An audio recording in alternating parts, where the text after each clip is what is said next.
čia pirma diena, kai mano balsas pasiveikia, kaip gerai. Dar vakar galvojau, kad aš jau skaitysiu kažką. Ant tiek nepradinavau, bet Palanga man turi ypatingus efektus, mane čia staigiai stuburą ištiesina, grožio standartus apkarpo, iškart graži savo būnu.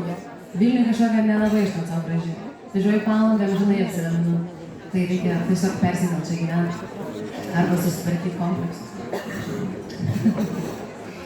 Ir ta proga.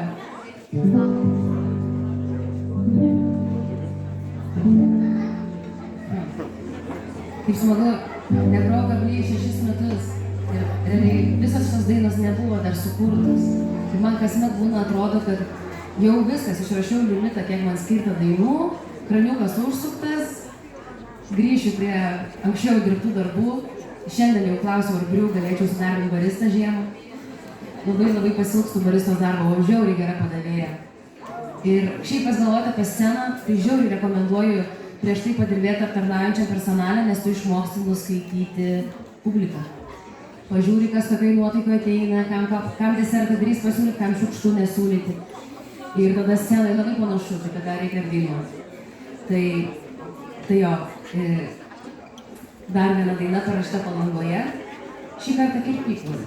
Čia geras pavyzdys, kad mes nuolatos kažką kuriam ir tiesiog daina paskui ištinka. Kirpykloje, tualete, valantis dantis, viršijant greitį ir taip toliau.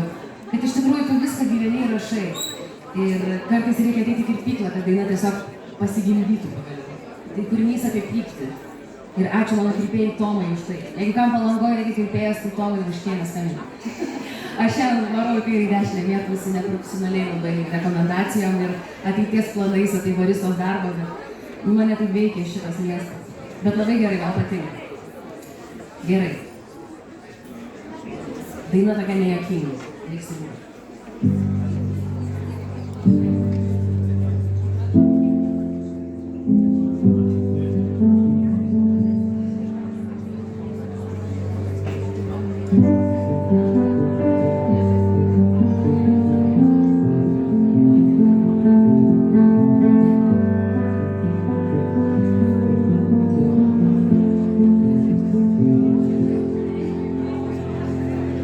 Nesakyk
išjungti tu, nori išjungti tu, nori išjungti tu, išjungti tu, rai, rarai, tararai,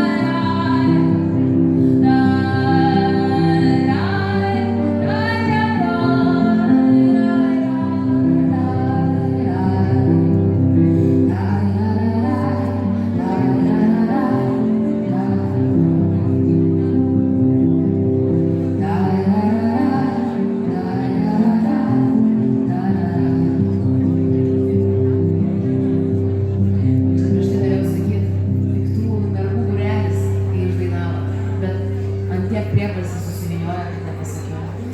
Ir labai džiaugiuosi, kad daugėja piktų moterų. Nes kai pati parašiau šitą dainą ir supratau, kad čia šitaip galima rašyti, aš labai savęs išsigandau. Ir manau, dažna gera mergaitė, gražiai auginta, inteligentiškai arba, kieme irgi augus tinka, bet kad kartais išsigąsti savęs, kai supyksti, išsigąsti nusikeikti prie kitų, kai girdi. Čia aš savo istoriją pasakoju. Tai aš labai šios dainos išsigandau. Bet šita daina tapo tokia mano partnerė, mano pykčio laisvinime. Ir kai koncertai būna su grupe, su būgnai, su gitarom, va tada tai aš laukiu šitos dainos, nes aš terapiškai mane veikia, aš galiu išsirėkti ir tiesiog net patraukti mikrofoną lauk. Ir tada, kai internete paplinta tokie vaizdai, kaip manęs nemėgsta teatras, wow. Atsimenu, kad televizijai parodžiau Špygą ir iš to padarė straipsnį, kad įpykusi atlikėja parodė necenzūrinį ženklą. Tai šakės, kaip visuomenės žmonės, kurie patys savo neleidžia pykti, trigerina supykusi mergina, moteris jau man 30 sakai.